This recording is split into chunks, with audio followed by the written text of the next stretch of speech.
நடுநாடியோடு கூடி நடமாடும் உருவே, நடராஜ நடராஜ நடராஜ குருவே.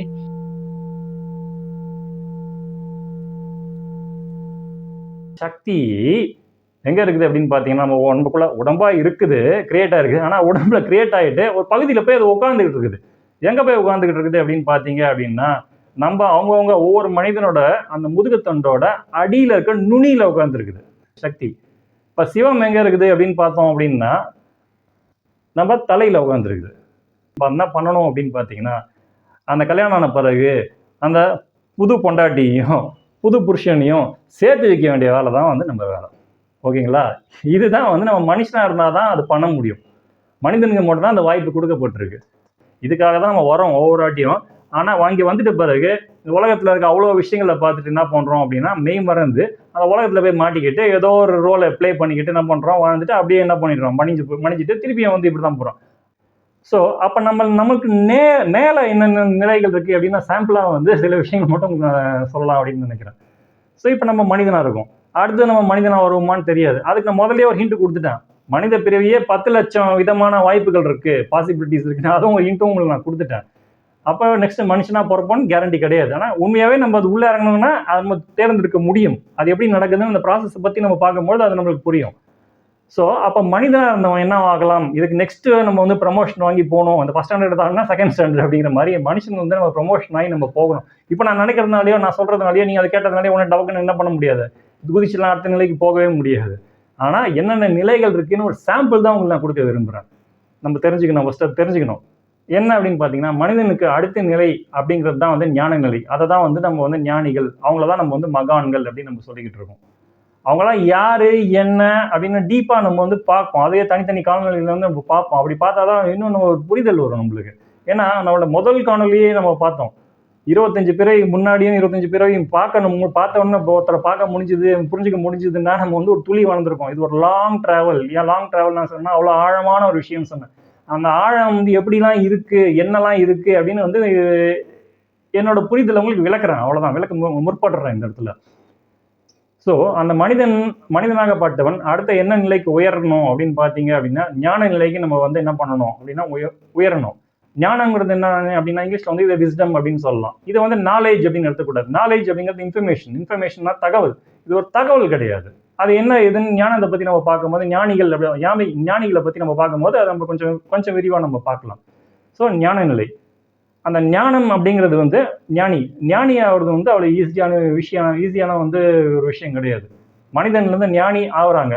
ஞானி இல்லையா அப்படின்னு பார்த்தீங்கன்னா ஏகப்பட்ட ஞானிகள் வந்து இருந்திருக்காங்க, இப்போ இருப்பாங்க. ஆனால் ரொம்ப சிம்பிளாக சொல்லணும்னா, கோடியில் ஒருத்தனுக்கு தான் அந்த வாய்ப்பு. அந்த வாய்ப்புனா என்ன, வாய்ப்பு எல்லாருக்கும் இருக்கு, ஆனால் கோடியில் ஒருத்தன் தான் அதை பயன்படுத்திக்கிறான் இன்னைக்கு அப்படின்னு நான் சொல்ல வரேன். ஸோ அப்போ சாமானிய அந்த மனிதனாகிய நாம் வந்து ஒரு ஞானியை பார்க்க கூட முடியாது நம்ம. ஓகேங்களா? இதுதான் வந்து நிலை, பார்க்க கூட முடியாது. அவன் பார்த்தாலும் நம்ம சப்போஸ் அது தெரிஞ்சோ தெரியாம நம்ம பார்க்க நேர்ந்தாலும் அவன் ஞானின்னு உணர்ற நம்மளால முடியாது. இப்போ நம்ம இருக்க நிலையிலேருந்து உணர மாட்டோம். இதுதான் வந்து உண்மை. ஸோ அப்போ ஞானி தான் இப்போ எல்லாமா அப்படின்னு பார்த்தீங்கன்னா கிடையவே கிடையாது. அந்த ஞான நிலை போகிறது அவ்வளோ, மனிதன்லேருந்து ஞான நிலைக்கு நம்ம போகிறதுங்கிறது வந்து ரொம்ப ஒரு கடினமான விஷயம். அந்த கடினமான விஷயம் வந்து அடைஞ்சிட்டோம் அப்படின்னா என்ன ஆகும் அப்படின்னா, அதுதான் எல்லையா முடியும்னு பார்த்தீங்கன்னா கிடையவே கிடையாது. இதுதான் வந்து உண்மையான ஆன்மீகத்தில் எல்கேஜி. என்னது, இதுதான் ஆன்மீகத்தில் எல்கேஜி. அப்போ ஞானம் அடைஞ்சிட்ட பிறகு அவன் ஞானி ஆகிட்டாங்க. அப்போ ஞானி ஆகிட்ட பிறகு என்ன ஆகும் அப்படின்னு பார்த்தீங்கன்னா, அவங்க வந்து ப்ரமோஷன் ஆகி போகணும்னு ஆசைப்பட்டாங்கன்னா விரும்பினாங்க அப்படின்னா, அடுத்த நிலை தான் வந்து விஞ்ஞானம் அப்படின்னு சொல்லுவாங்க. இதுதான் விஞ்ஞானி அப்படின்வாங்க. விஞ்ஞானம்ங்கிறது தான் நம்ம கேள்விப்பட்டிருப்போம். அதுதான் சயின்டிஸ்ட் அப்படின்னு நம்ம சொல்கிறோம், ஆராய்ச்சியாளர்கள் அப்படிங்கிறோம். அந்த ஆராய்ச்சியாளர்கள்லாம் என்னென்ன அதை பற்றி பேசும்போது அது கொஞ்சம் நுணுக்கமாக நம்ம விரிவாக நம்ம வந்து கொஞ்சம் பேசுவோம். அதுக்கு அடுத்த நிலை தான் வந்து என்ன அப்படின்னு பார்த்தீங்கன்னா, நம்ம எல்லாருக்கும் ஃபேவரட்டான சப்ஜெக்ட், நம்ம தமிழர்களாக நம்ம எல்லாருக்கும் ஃபேவரட்டான சப்ஜெக்ட் வந்து என்ன அப்படின்னு பார்த்தீங்கன்னா, பிடிச்ச சப்ஜெக்ட் வந்து என்ன அப்படின்னு பார்த்தீங்கன்னா சித்தர்கள். ஸோ சித்தர்கள் யார், உண்மையான சித்தர்கள் யார்? இன்னைக்கு திரும்புகிற இடம்லாம் பார்த்தீங்கன்னா சித்தர்கள் அப்படின்னு சொல்லிட்டு சித்த புருஷன் அது இதுன்னு வாய்க்கு வந்ததெல்லாம் பேசிக்கிட்டு அவங்கவுங்க அவ்வளோ காமெடி, திரும்புகிற இடம்லாம் அவ்வளோ காமெடி நடக்குது. ஏன் அந்த காமெடி நடக்குது அப்படின்னு பார்த்தீங்கன்னா, எந்த புரிதலும் நம்மளுக்கு இல்லை. இப்போ புரிதல் இல்லைங்கிற புரிதல் கூட நம்மளுக்கு இல்லை. அதுதான் உண்மையான அதில் காமெடி. ஓகேங்களா? இதுதான் மாயையோட விளையாட்டு இது. ஓகேங்களா? அப்போ சித்தர்கள் அவங்க வந்து ஒரு ஞானி வந்து விஞ்ஞானியா மாறணும். எல்லா ஞானியும் வந்து விஞ்ஞானியா மாறவே முடியாது. ஏன் அப்படிங்கிறது அந்தந்த நிலைக்கு நம்ம நிலையை பற்றி நம்ம பேசும்போது உங்களுக்கு நான் வந்து விளக்குறேன், உங்களுக்கு புரிய ஆரம்பிக்கும். அப்போ அந்த விஞ்ஞானி வந்து விஞ்ஞானி தான் என்ன பண்ண முடியும்னா சித்தராக வந்து மாற முடியும். ஸோ அதில் வந்து அதை பற்றி விரிவாக ஒரு தனி காணொலியே நம்ம வந்து பார்ப்போம். அந்த சித்தர்கள் நம்மளுக்கு தெரிஞ்சது வந்து தமிழில் வந்து எங்கே போனாலும் இந்த சித்தர்கள் புக்கை எடுத்து வச்சுக்கிட்டு நம்ம வந்து சித்தர்கள் சித்தர்கள் சித்தர்கள்னு சொல்லிட்டு இன்னைக்கு பயங்கர ஒரு லேட்டஸ்ட் ட்ரெண்ட் ஓடிக்கிட்டு இருக்குது. இன்னைக்கு சித்தர்களை ஃபாலோ பண்ணுறேன், சித்தர் வழியில் போகிறேன், சித்த மருத்துவத்தை பண்ணுறேன். அந்த காணொலியை பேசும்போது அதை பற்றி நுணுக்கமாக டீப்பாக வந்து என்னென்ன விட்டு நம்ம கேள்விப்படாத பல விஷயங்களை பற்றி நம்ம வந்து கண்டிப்பாக பார்ப்போம் நம்ம. அப்போ சித்தர்கள்லாம் இல்லையா அப்படின்னு பார்த்தா இன்னைக்கு நம்ம தமிழர்களாகிய நமக்கு வந்து சித்தர்கள்லாம் இல்லை. இன்னைக்கு நம்ம மைண்டில் வந்து அப்படிதான் இருக்கு. ஆனால் அதுக்கு மேலே ஏகப்பட்ட நிலைகள் இருக்குது. அது நம்மளுக்கு வந்து தெரியாது. நம்ம இன்னும் குதிச்சுக்கிட்டு இருக்கோம். நம்ம இன்னும் அடுத்தவனை பார்த்துட்டு குதிச்சுக்கிட்டு இருக்கோம் தவிர நம்ம அந்த நிலையை என்னன்னு நம்மளோட அனுபவத்தில் உள்ள இறங்கி நம்ம தேடலில் போய் கண்டிப்பாக இன்னும் பார்க்கவே இல்லை. இன்னும் பழைய பெருமையை பேசிக்கிட்டு இன்னும் நம்மளோட பொழுது வீணடிச்சுக்கிட்டு இருக்கோம் நம்ம. ஸோ அந்த சித்தர்கள் வந்து என்ன அப்படின்னா, சித்தர்களுக்கு அடுத்த நிலை அப்படின்னா என்ன நிலை அப்படின்னு பார்த்தீங்கன்னா நாத் அப்படின்னு ஒரு நிலை இருக்கு. நாத், NATH, நாத், அதை தான் நாதர். நம்ம ஓகே டீப்பா அதை பத்தி பேசும்போது வரும். இப்போதைக்கு அதை ஜஸ்ட் ஒரு தகவலை மட்டும் எடுத்துக்கோங்க. சித்தர்களுக்கு அடுத்த நிலை வந்து நாத். இப்போ எல்லா சித்தர்களும் அந்த நாத் ஆயிடுவாங்களான்னு பார்த்தீங்கன்னா கண்டிப்பாக ஆக மாட்டாங்க. ஏன்னா எல்லாமே படிப்படியா படிநிலையா ஸ்டெப் பை ஸ்டெப் அப்படிதான் இருக்குது. நம்ம விரும்பினாலும் விரும்பாட்டியும் படைப்பு, உண்மை, ஆன்மீகம் எல்லாமே எப்படி இருக்குன்னா படிநிலைனா step by step. First standard, second standard, third standard, fourth standard இப்படிதான் இருக்குது. யாரு இப்போ எந்த நிலையில இருக்கும் இல்லாட்டி எந்த நிலைக்கு போக விருப்பப்படுறோம் அப்படிங்கிறது தான் வந்து அந்த கேம், அந்த விளையாட்டு. ஓகேங்களா? ஸோ இப்போ சித்தர்களுக்கு அடுத்த நிலை வந்து என்ன அப்படின்னு பார்த்தீங்கன்னா நாத் அப்படின்னு ஒரு நிலை இருக்கு. எல்லா சித்தரும் நாத் ஆயிட முடியாது. ஒரு நாத்தை பார்க்க கூட முடியாது ஒரு சித்தர். அப்படின்னா அது என்ன ஒரு நிலை அப்படின்னு நீங்க இப்போதைக்கு ஒரு ஜஸ்ட் ஒரு என்ன சொல்றது டீசர் மாதிரி எடுத்துக்கோங்க. ஸோ அந்த நாத்துக்கு அடுத்த நிலை என்ன அப்படின்னு பார்த்தீங்கன்னா முனி அப்படின்னு ஒரு நிலை இருக்கு. அந்த முனிக்கு அப்புறம் ஒரு நிலை தான் வந்து ரிஷி நம்ம சும்மா கேள்வி போட்டிருப்போம். இன்னைக்கு பார்த்தீங்கன்னா மனிதர்களே நம்ம ரிஷின்னு கூச்சிக்கிட்டு இருக்கோம், சொல்லிக்கிட்டு இருக்கோம். அவர் ரிஷி, அவர் இந்த ரிஷி, அவர் அந்த ரிஷின்னு எந்த புரிதலும் நம்மளுக்கு இல்லை. அந்த ரிஷி தான் இல்லாமா அப்படின்னு பார்த்தீங்கன்னா அதை பற்றி நான் சொன்னேன்னா இப்போ அந்த சுவாரஸ்யம் வந்து போயிடும். அந்த ரிஷிக்கு அப்புறம் தான் வந்து நம்ம கும்பிட்ற ஒவ்வொருத்தரும் ஒவ்வொரு கடவுளை கும்பிட்டுக்கிட்டு இருக்கோம் பார்த்தீங்களா, தெய்வங்களை கும்பிட்டுக்கிட்டு இருக்கோம் பார்த்தீங்களா. அதுக்கப்புறம் தான் அந்த நிலைகள், அந்த உலகங்கள்லாம் வந்து ஆரம்பிக்கும். இப்போ இதெல்லாம் வந்து எதுவுமே கதை கற்பனை கிடையவே கிடையாது. நான் முதல்லயே தெளிவாக உங்களுக்கு ஒரு விஷயத்த சொல்லிட்டேன். நம்ம முன்னோர்கள் நம்ம கிட்ட பொய் சொல்லவே இல்லை. ஆனால் என்னன்னு நம்மளுக்கு விளக்கலை. இல்லாட்டி அவங்க விளக்குனது வந்து ஏதோ ஒரு காலகட்டத்தில் வந்து என்ன ஆயிடுச்சு அப்படின்னா அந்த ஒரு தலைமுறையிலேருந்து அடுத்த தலைமுறைக்கு வரும்போது அது எங்கேயோ வந்து என்ன கொஞ்சம் கொஞ்சமாகவோ நினைச்சு சிரிஞ்சிருச்சு. அதனால என்ன ஆயிடுச்சுன்னா இன்னைக்கு எந்த விளக்கமும் இல்லாமல் அதை நம்ம பிடிச்சிக்கிட்டு அதை வந்து என்ன பண்ணுறோம், அந்த எசன்ஸ் அந்த சாரை விட்டுட்டு இன்னைக்கு அந்த சக்கையை மட்டும் பிடிச்சிக்கிட்டு என்ன பண்ணிட்டு இருக்கோம், சடங்காக வந்து சம்பிரதாயமாக வந்து ஃபாலோ பண்ணிக்கிட்டு இருக்கோம். ஆனால் எல்லாத்துக்கு பின்னாடி இருக்க அந்த ஆழமான அர்த்தத்தை இப்போ நம்ம திருப்பி அந்த மிஸ் ஆன அந்த லிங்கை பிடிச்சிட்டு நம்ம திருப்பியும் ரிவர்ஸ் போகிறோம். அதுதான் இப்போ நம்ம பண்ணுறோம். ஏன்னா நம்ம அதை தான் பார்த்தோம். அந்த படைப்பில் என்ன நடக்குது, அனாதி ஆதியாய் திருப்பியும் கொஞ்சம் படைப்புங்கிற ஒரு காமெடியை பண்ணிட்டு திருப்பி என்ன பண்ணுது அப்படின்னா திருப்பி என்ன ஆகுது, அனாதி கூட போய் சேருது அந்த ஆதி. இதுதான் படைப்பு. ஸோ இதுதான் அப்போ அந்த தெய்வ நிலைகள், பல தெய்வங்கள் ஒவ்வொன்றும் ஒரு நிலை. இன்னும் நோட்டு அதை வந்து டீப்பா விளக்கலாம். எதுவுமே வந்து போய் கிடையாது, இது வெறும் விளக்கம் மட்டும் கிடையாது. ஸோ இதுதான் வந்து நம்ம வந்து ப்ரமோஷன் வாங்கி நம்ம மனிதன்லேருந்து போக வேண்டிய பல நிலைகள். இது வந்து என்ன அப்படின்னு பார்த்தீங்கன்னா அது ஆச்சரியம், அதிசயம், ஆஹா அப்படி இப்படின்னு நம்ம துள்ளி குதிக்கிறதுக்குலாம் அதில் ஒன்றுமே கிடையாது. இது எல்லாமே பார்த்தீங்க அப்படின்னா எல்லாமே ஸ்டெப்ஸ் தான். அந்த ஸ்டெப்பை யார் வந்து ஃபாலோ பண்ணாலும் அவங்க அந்த நிலைக்கு போக முடியும். அவ்வளோதான். அந்த ஆச்சரியம் அதிசயம் அப்படின்னா ஒன்று கிடையவே கிடையாது உலகத்தில். ஆச்சரியம் அதிசயம் நம்ம கூச்சிக்கிட்டு இருக்கோம். ஏன் கூச்சிக்கிட்டு இருக்கோம்னா நம்ம வந்து கவனம் இல்லாமல் வாழ்ந்துக்கிட்டு இருக்கோம்.